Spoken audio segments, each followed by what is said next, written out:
2,500 years ago, Persia, the empire we now call Iran, did something extraordinary. It freed the Jewish people from Babylonian captivity. King Cyrus the Great didn't just set them free, he funded the rebuilding of their temple in Jerusalem. The Bible called him a Messiah, a chosen one. But fast forward to today, and the story has reversed. Iran now calls for Israel's destruction. Missile threats replace royal decrees. Hatred replaces alliance. How did the ancient friend of Israel become its fiercest modern enemy? To understand today's conflict, we must go back to where it all began.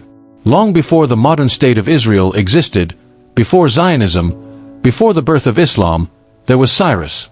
In the 6th century BCE, the Persian Empire, led by Cyrus the Great, conquered Babylon, the empire that had exiled the Jewish people. But instead of keeping them enslaved, Cyrus did something unheard of in the ancient world. He let them go home. In the book of Ezra, it's written that Cyrus issued a royal decree: the Jews could return to Jerusalem and rebuild their temple. Even more shocking, he funded it. "The Lord, the God of heaven, has charged me to build him a house in Jerusalem," Cyrus declared. To the Jewish people, he was more than a king. He was a liberator, a chosen instrument of God. In fact, the prophet Isaiah called Cyrus by name, over 100 years before he was born, saying he would deliver Israel. Persia wasn't an enemy. It was salvation. Centuries passed. Persia fell to Alexander the Great, then rose again, and eventually embraced a new faith, Islam. As the Islamic caliphates rose in the 7th century, Jews and Christians were declared people of the book. They were protected, but also limited.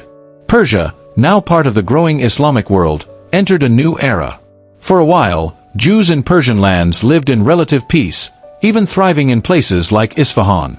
But tensions began to simmer, especially with the rise of political Islam and shifting powers in the Middle East.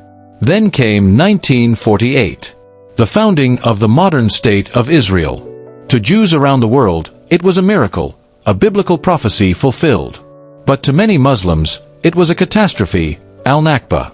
Most Arab nations, and Persia, rejected Israel's creation.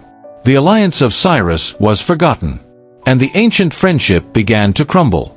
In 1979, everything changed. The Shah of Iran, once a U.S. ally and quiet partner of Israel, was overthrown in a wave of protest and religious fervor. Ayatollah Ruhollah Khomeini emerged from exile and turned Iran into an Islamic republic. Overnight, Iran's position on Israel flipped. The regime called Israel the Little Satan, a colonial project, a threat to Islam. They cut all diplomatic ties, burned the Israeli flag, and declared support for the Palestinian cause. This wasn't just politics. It was ideology. Khomeini's Iran saw the conflict with Israel as a religious duty, a resistance against the West, and its foothold in the Middle East. And so, the land that once freed the Jews, now openly called for their defeat. Propaganda filled the streets. Death to Israel became a national chant. The alliance of Cyrus was not only forgotten, it was rejected. And a new era of hostility began. Today, the war between Iran and Israel is rarely fought in the open. But it rages in the shadows.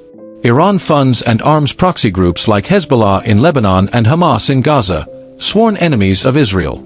These groups have launched thousands of rockets over the years, targeting Israeli civilians. In response, Israel strikes back, with air raids, intelligence missions, and high-tech warfare. Then there's the nuclear issue. Iran claims its nuclear program is peaceful. Israel insists it's a front for building a bomb, a threat to its very existence. Over the years, mysterious explosions have rocked Iran's nuclear sites. Scientists have been assassinated in broad daylight. Computer viruses have crippled centrifuges. The world suspects Israeli hands behind many of these. It's not a war in the trenches. It's cyber warfare, espionage, drones, sanctions. And still, the ancient tension lingers beneath it all. Because while today's headlines speak of bombs and borders, the roots go back to scrolls and prophets, to Cyrus and Jerusalem, to betrayal and belief. History is never just history. It's memory, identity, belief. Iran and Israel were once allies, not just by politics, but by prophecy. Cyrus the Great, a Persian king, was written into the Jewish scriptures as a liberator. Today, the very nation that once built up Jerusalem now threatens to wipe it off the map. But maybe that's the lesson history keeps repeating. Alliances turn. Power shifts. Prophecies echo. The question isn't just, how did we get here? It's, where does it go from here? Will the scroll close on another chapter of conflict? Or will someone, someday, write a new ending? Because history isn't done. And neither is this story.